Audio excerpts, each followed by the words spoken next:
all in. Flip all in. Yes, sir. He's a free man. Yes, he is. Baby.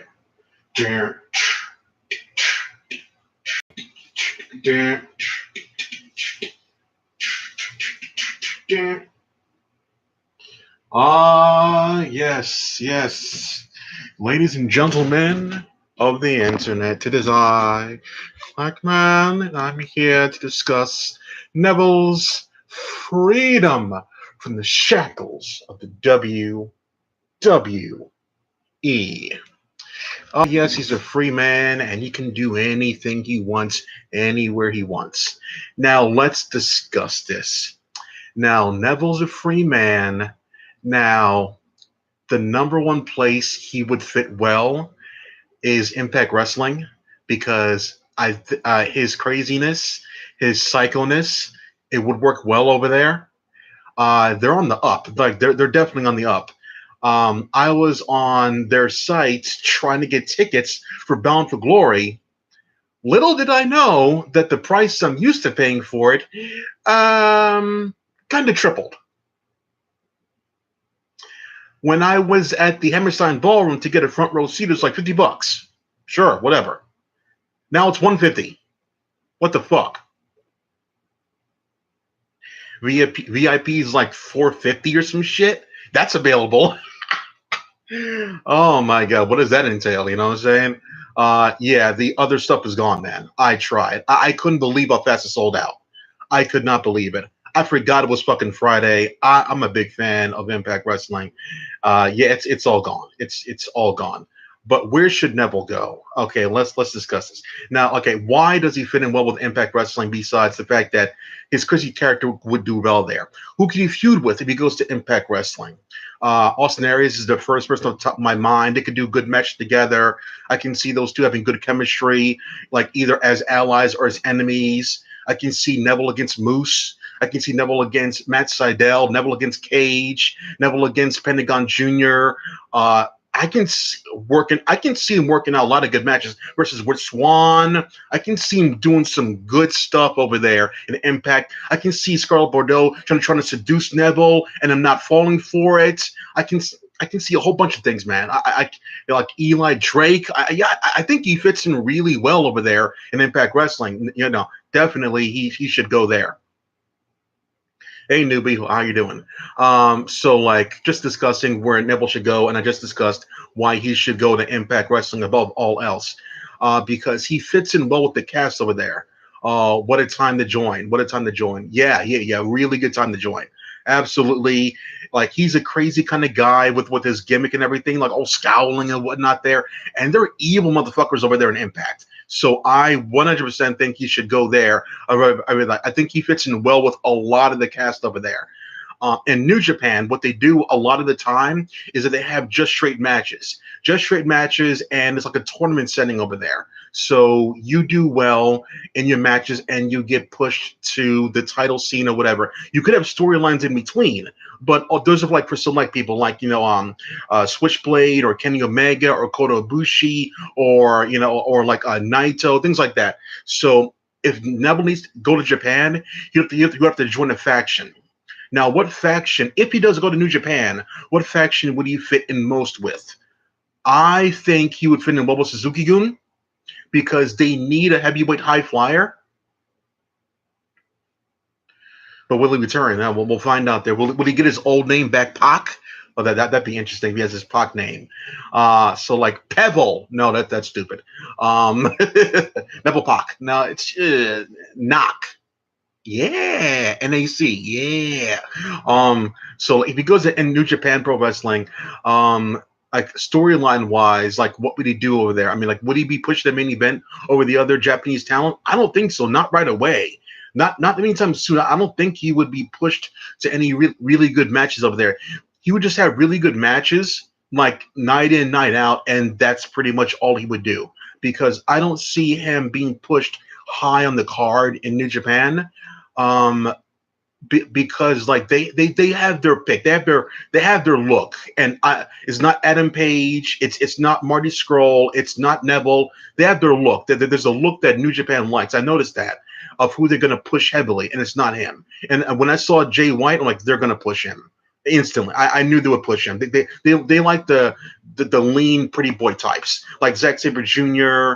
They like them like that. So he's not that. So they're not going to push him hard. They're going to respect his athleticism, but they're not going to push Neville hard in New Japan Pro Wrestling. I definitely don't see that over there in New Japan Pro Wrestling.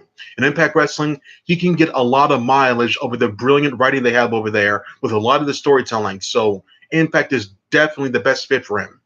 Let me see here. Formerly known as Neville. They do that sometimes, don't they? They do that. They do that. Formerly known as Big Cass. Big Kaz. Ugh, hard. Who came up with that? Fired that person who came up with that name for formerly known as Big Cass. Horrible. Formerly known as Neville. And that's a long name on his shirt. You know what I'm saying? Let's go with the Lucha Underground. Lucha Underground and Neville. That feels like really all day. That fucking is gonna go away. All freaking day. Like Lucha Underground. I can see him having good matches. Oh my god, that match that Pentagon Jr. had with Cage, 5 fucking stars. That's the first ever, and I mean ever, last man standing match I gave 5 stars to. That's ridiculous. What they did in that match, insane. It didn't like go super crazy with like jumping off the balconies and everything. It didn't do that stuff there. It had weapons involved here and there, but oh my god. I put it on my Twitter. Like, oh my god. The way that shit, and it's on my new channel Outside the Bubble, the highlights of that match. Check that shit out there. Holy shit there. Canadian Destroyer from the top rope. Do a damn table. Am I fucking lying? No, I'm not. Outside the Bubble on my other channel. So go there. Oh my god. Forget about it. And that shit like fucking a guy stabbing somebody. Blood splattering everywhere. Fucking unbelievable. Hell, we're fitting over there in fucking Lucha Underground. I can see him doing kind of crazy shit over there. Oh, you going there? Oh yeah, you better check that shit out there. I don't even know if like Outside the Bubble is like, let me see if it's on my browser. Outside the Bubble. No, I never did on my browser. YouTube. Let me see what happens. Let me see. If you search via YouTube for Outside the Bubble, it's not gonna come up as anything. Not yet. It's not popular. But I don't even know if to search for it. I don't know how to do it. But let me see if I can give you a link. Yeah, that's the channel name. Outside the Bubble. That's the new channel name. Because Outside the Bubble is like an actual meaning of something. Like that's why I didn't name myself like something regular. Yeah, it's hard. It's hard to do, man. Can you find it easily? Probably can't, right? Yeah, it's hard to do. Outside the Bubble. Let me see that. Let me see if that works. That works. Lucha Underground, Outside the Bubble. Yeah. I'll give you a link to the channel.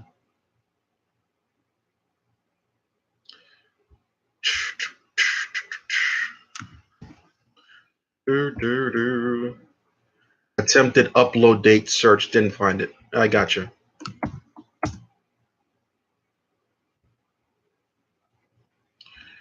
Okay, so yeah. There's only 6 videos up. I see on here. They're all good videos and everything there. I put that video up on Twitter and they got a lot of retweets. Well, for me, a lot of retweets, and people are just passing that shit around there. So yeah.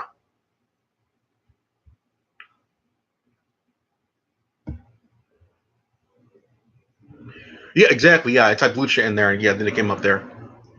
Okay, cool. Yeah, enjoy. I'm gonna put more stuff on that channel as time progresses.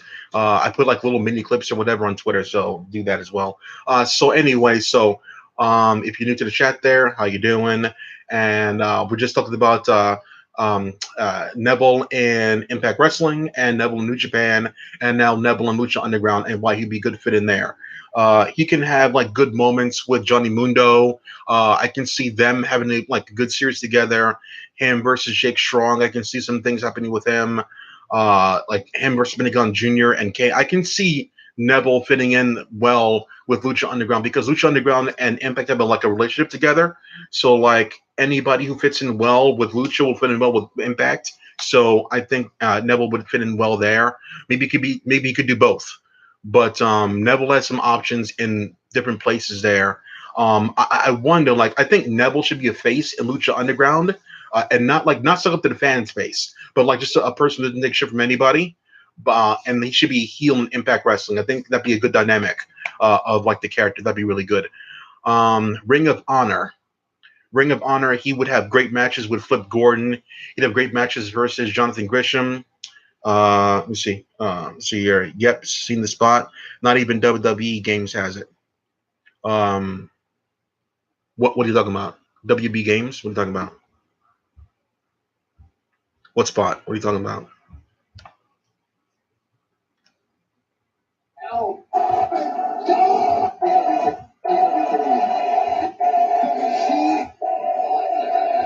Because I am useful to Johnny.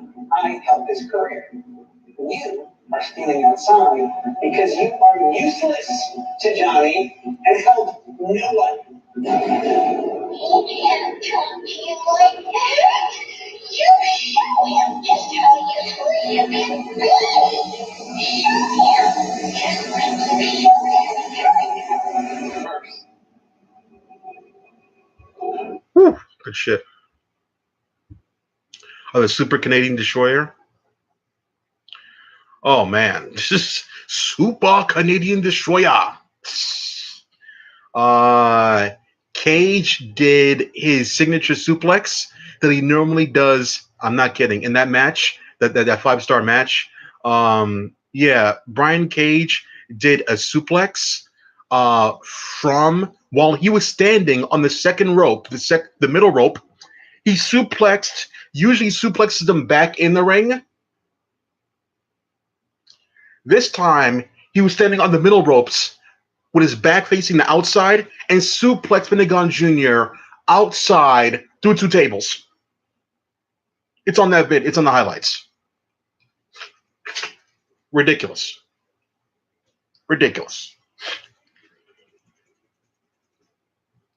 Yeah. I'm not playing around. That shit was insane, man.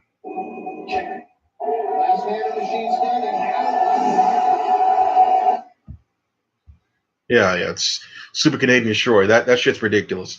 Yeah, through a damn table.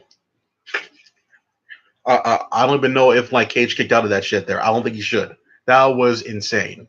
But okay, so Lucha Underground Ring of Honor. I think he can. I think he can mix it up with Cody Rhodes. I don't think Neville should join the Bullet Club. I don't see Neville being a lackey of the Bullet Club. Neville Club. Maybe he could be his own man, like Marty Skull in the club, like Neville Club, Pac Club, Club Pac, something like that. But I don't really see Neville like fitting in with that kind of group there because I think Neville's kind of his own man. I don't think he likes to be cool and high fiving with other people. I don't think so. If Neville is going to be in any club, I see him being with the firing squad with Tama Tonga and them there. I can see him like just coming out the casual and doing like a underside too sweet thing. I can see him doing that. But it's like Suzuki Gun, absolutely. I see Neville and Suzuki Gun. I see him in the firing squad. Chaos is like a face faction, but they don't give a shit about anything. I can see Neville kind of being in that one, kind of like how Switchblade's in that one, and not like really having to like be camaraderie with everybody. I can see Neville with Chaos. Neville with so we got Neville with the firing squad. Okay, BTR, what do you think? Which faction do you think Neville fits in best? Do you think he fits in best with the firing squad, Suzuki Gun, or Chaos? Which one? Which one of those three you think he fits in well with those? Uh, I think, yeah, I think Neville fits in best with Impact Wrestling overall. If you just joined us, NXT UK Women's Division tournament was Tate. What about Ishii? What are we talking about? Lij. Oh, Lij. You know what? He kind of does, but I don't see him doing one of these with the fucking Naitos and I don't see him doing that.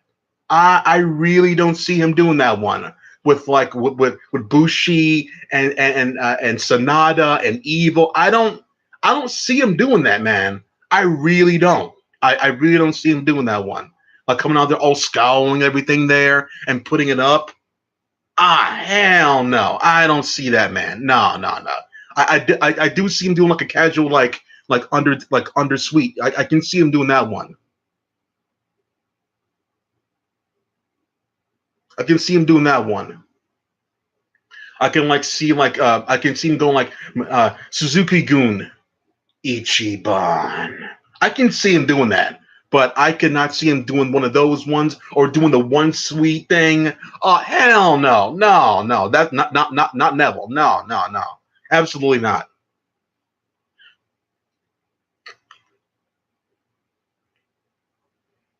Neville has no 90-day complete play. Yeah, that means he's gonna be a hashtag all in. It's gonna be great. It's gonna be great there. Let's see what they do at the last second. It's a couple days away from all in. Holy shit, I didn't even realize it's a couple days away from all in. So let's see what happens with that one. Should be good. Um, a manager with Neville. Not in my mind right now. I don't really see him being with a manager.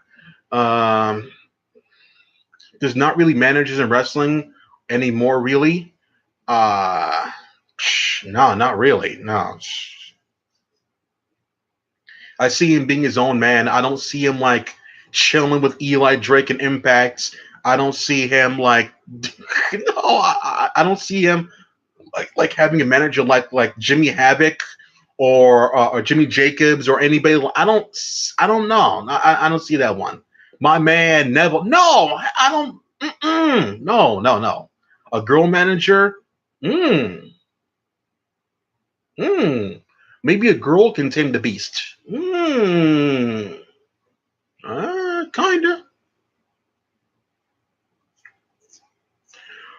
Work for Almas, yeah. Well, Almas doesn't speak any English. Neville pretty much is his own man. He can speak very well for himself. So I don't think he needs anybody to talk for him. So number one place there, he definitely should go, is Impact Wrestling. The second place is Lucha Underground, even though they're one and the same, both crazy places. They're both crazy asylum type places.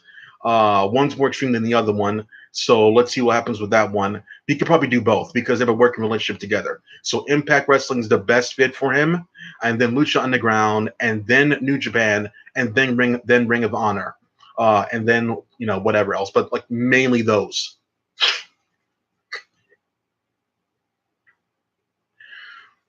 Did Punk need Heyman? No, he didn't need Heyman, but Heyman had nothing to do with that time, and Brock Lesnar wasn't really around at the time. And as soon as Brock came back, he dumped Punk. But we don't know if Punk requested Heyman to do it for him, and maybe Punk was just tired of talking because Punk was on his own for a long ass time. So there you go.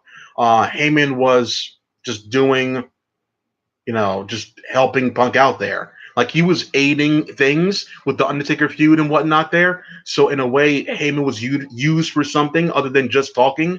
So yeah, like a manager with Neville, like yeah, it could work, but like, does he need one? No, he doesn't need one. And like, I don't think Impact or anybody else wants to pay somebody to be with Neville when he doesn't really need that. He doesn't really need that at all. And remember, like, it was a really wacky decision to put a Heyman with Punk, and they didn't really do anything like that ever again, really. So that one-off thing there doesn't really count in terms of like proving anything because like it's a one-off thing. I mean, like Heyman usually goes to people who can't speak that well, or the WWE's afraid to speak on the mic like Brock Lesnar or like Cesaro or whatever. So like yeah, the Punk thing was very odd in the first place. It was like two good talkers talking. Why do you need that? So it was just there. And Heyman was like, this is the whole. I mean, wasn't it around the same time that Punk had the whole Shield thing? Like who hired the Shield? Was it Heyman? Was it Punk? Was it yada yada? So it was a weird time with Punk at that time at that area. So that's fine.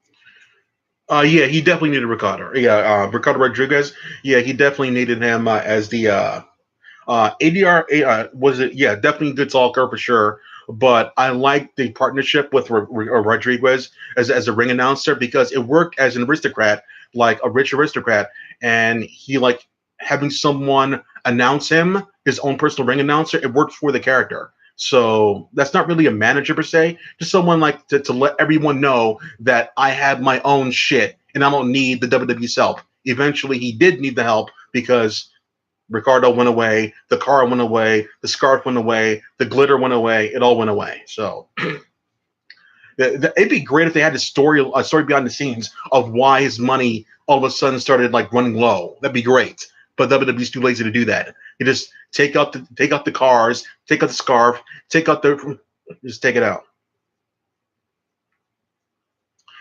Becky's heel turn, it's more like frustration. Not really a heel turn. A heel turn is when you start doing dastardly things that people don't deserve, and when you start ragging on the fans. And the part that when she was ragging on the fans on YouTube, they didn't air that. I don't know what happened there when she started saying like you guys didn't support me or like you guys did support me and then wasn't enough or whatever and then it's all about me or whatever the whole like, all about me all about Raven nonsense. But like yeah, we don't really think it's a heel turn officially because she's not doing nasty dastardly things yet. When she starts like pulling tights and putting her feet on the ropes and whatnot there and like like distracting the referee or putting things in people's eyes, that's a heel turn. Right now, we the people side with Becky because Becky is doing what anybody normally would do after years of frustration of being shafted over and over again over the chosen one. The chosen one comes back out of nowhere and basically diminishes your chances, steals your spot, steals your spot in the match, steals your spotlight, and then takes home the gold once again. She got frustrated and then did what any normal person would do. This is unlike, the difference between that and the SummerSlam heel turn from about 4 years ago with Daniel Bryan. Daniel Bryan didn't deserve to be shafted by Triple H and Randy Orton. It's the exact same thing, but a completely different thing. That right then was an absolute 100% easy to see heel turn because Triple H was neutral and Randy Orton cashed in at an inopportune time after a hellacious match and cashed in, and the Golden Boy once again became champion, screwing someone who I think was his first run with the WWE title or whatever. It didn't matter. For a second, it didn't matter. It's a rare run for Daniel Bryan. He worked hella hard on that hella feud, and then this guy swoops in there, and then he just takes advantage. That's a heel turn. Becky and Charlotte were in a match together, didn't take advantage of anything, and got screwed over by Charlotte again. Yeah, she fucking deserved that beatdown that Becky gave her. That's not a real heel turn. We understand. We the people understand that. Every podcast or whatever I listen to said the exact same thing. JD and Solomonster and Wrestling Soup and whatever the hell else I watch, like Wrestling Compadres and whatever. They all understand clearly that WWE wants to be a heel turn, but it's not because we understand Becky's frustration. This isn't like this isn't like a low blow or whatever, me speaking English bullshit. This is like anybody, like she couldn't stand anymore. She just exploded. And everybody understands why. This isn't like Sami Zayn's thing on Shane McMahon, where Shane was ignoring him and then he turned on Shane. This isn't like that because because Zayn interfered in the middle of a match that he had nothing to do with, and helping out a dastardly heel. That's a heel turn, definitely. But Becky, it's not like she's like siding with the Iconics or siding with like, another heel faction or whatever. It's just frustration. Until she starts doing dastardly things, it's not a true heel turn. What do I think of Becky lashing out on Charlotte? Charlotte deserved it. There you go. And I like the whole for this. That was great.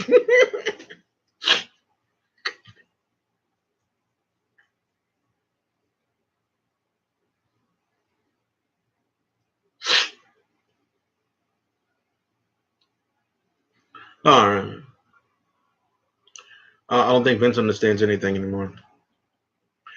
Imagine they call up Velveteen Dream. Vince won't know what the fuck to do. He'll be on main event in 2 weeks. Oh, he won't know what to do with that.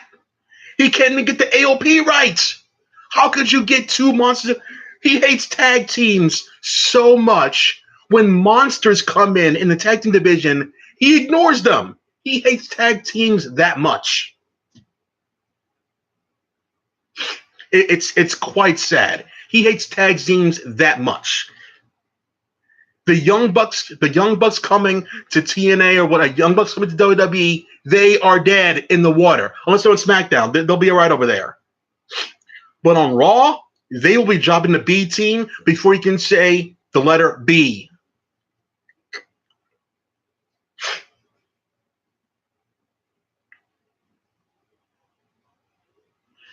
If it's a big if Velveteen Dream is called up and he starts beating people, it won't last long. They don't know what to do with him. I know why Elias worked in the main roster. Elias was getting killed and slaughtered and drowned over there in on NXT because he was boring. Just came out there, he did nothing. In case you don't know, like he was just there on the stage area with his guitar, doing nothing, saying nothing. Eventually, he got in the ring, and the crowd booed the fuck out of him, so he left or whatever. The Drifter has left the building. That was his code name back then. The Drifter has left the building. They brought him to the main roster. You know why it worked? Because he's simple and annoying. People understand simple and annoying. It will work. Velveteen Dream's too flamboyant and out there. It wouldn't work. No way, Jose. No way. No way, Jose should be fired. Or change his gimmick. That's not going to work. I knew when it was going to work. I don't know why they brought him up. I don't know why they brought No Way Jose up. I don't know why they brought Apollo. When Apollo Crews showed up on the main roster that quickly, I felt happy for him, but I knew he was dead in the water. I knew he was like a gum fruit. He was like a gum fruit user in One Piece. He had great abilities, but now he's in the big ocean. He's gonna sink.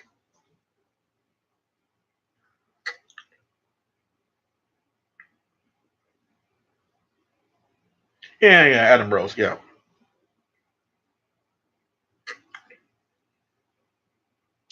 I don't think they understand it now. I don't think they understand homosexual characters now. Off topic here. No, I'll save that for later, I guess.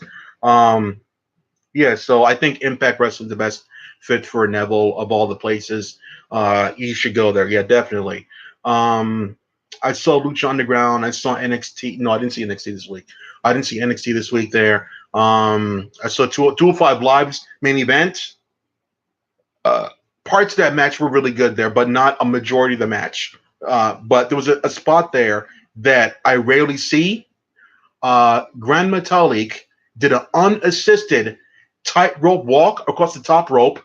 There's the only way you can do those. You can do it on the middle rope. I've seen it done in the middle.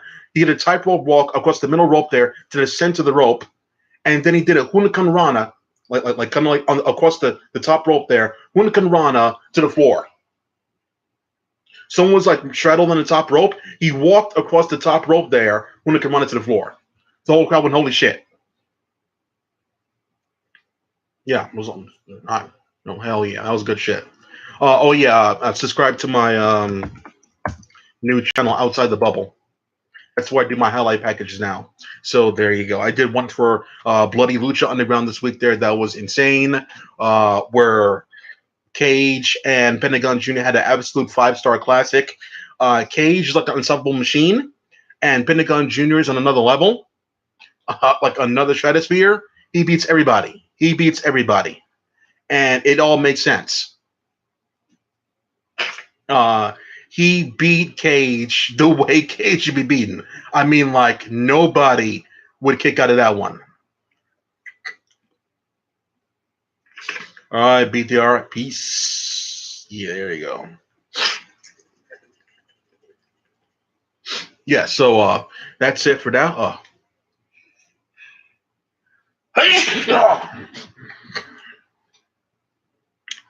Yeah, so yeah, you should go there. I gotta sneeze again. I gotta go.